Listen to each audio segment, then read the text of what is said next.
Bruce Martin, the art engineer, is a term that I created in college because I had a background in museum education. I grew up in museums. As an intern, I started working for them at a very early age in LA. I moved to New York when I was 19 and started working in museums here. And I saw trajectories of artists, and I wasn't happy with their reach. I felt I could do so much more. I went to art school, and it really felt it lacked a sense of community, it lacked a sense of cohesion, it lacked this. So I took that title and started curating and started doing projects, started painting. I started an art space here in Worcester called Parenthesis Art Space, which is now an online space. My art practice mostly comes from collage, which is what I do now, primarily. I don't have a studio in a studio building anymore. Now it's in my house, so I don't have any storage, so I've gone small. So these are all collages that you're going to see today that are basically can fit in a binder.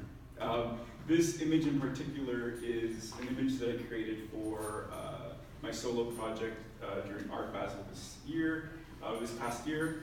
And it's all about symbolism. It's all about creating a nonlinear narrative. Can we go to the next one? I started making collages as a kid.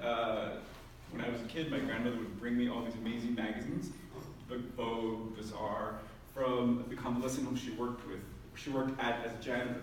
Now I would go through these images, and I never saw any images that reflected me or her. So I always felt kind of like odd and felt out. So I started collaging these images and kind of making sense or making a portrait of our identity. So I'm kind of taking this idea of this aspiring propaganda or aspirational propaganda and kind of making good on it. Like, oh, right, this is what it looks like. Next. This is part of that aspirational propaganda. This is from like Out magazine. You know, they're selling you like, as a gay man, I should have a six-pack and be traveling to Patagonia or something.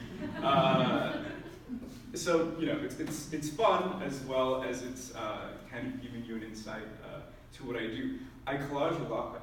In my head, I collage like a writer. So these are excuses to create really interesting titles and narratives. This one is called The King of Sorrow in Retrograde. Next one.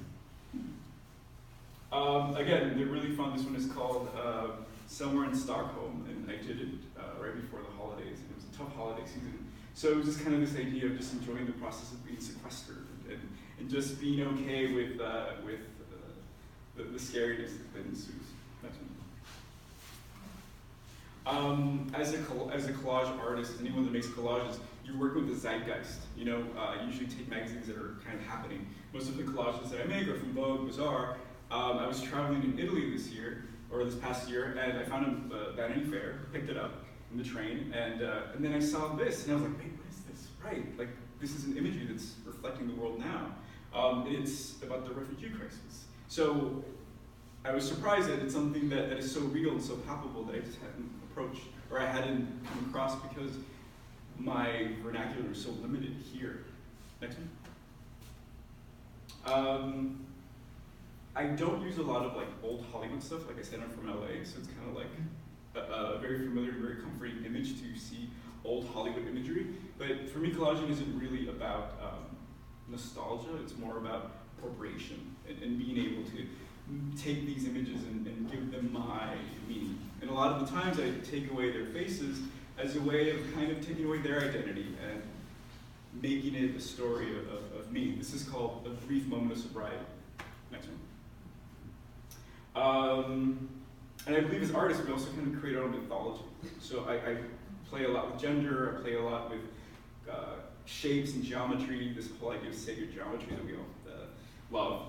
I actually wrote a short story behind it, so I try to engineer as much creative practice as I can into it. Next one. This one's called America's My Sister. I'm not political because I feel that as a gay man, as the son of a immigrant who came here with only the clothes on his bare back, my success is my ultimate political statement. So when all of the voting came through, I wasn't surprised, but my sister was, who is a graduate at San Francisco, and I was just really shocked that she was in pieces. And I thought, what did you expect?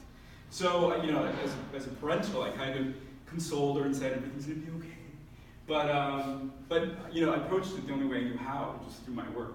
So this came out, and it's kind of about this idea, I'm here, we're here, we're gonna survive. Next one.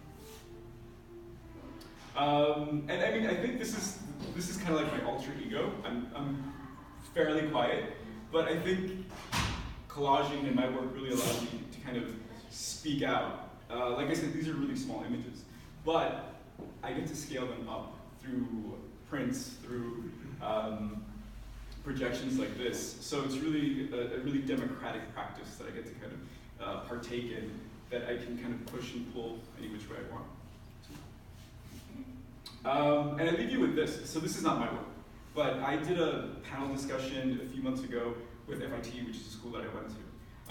And it was just kind of about how we live as artists. And one of the people in the audience was drawing. And I don't know what happened, but she wrote, "A guy once told me," I'm the guy, "to be selfish and shameless in my art, and that I should sketch anywhere I could with no remorse." I always keep that in mind. And I think as artists, people are watching us, and we have a voice even though we don't realize it. Not all of the artists are in New York. You're in New York, and it means so much that you're here because people are looking at you. So plant these little seeds because people are looking. That's it.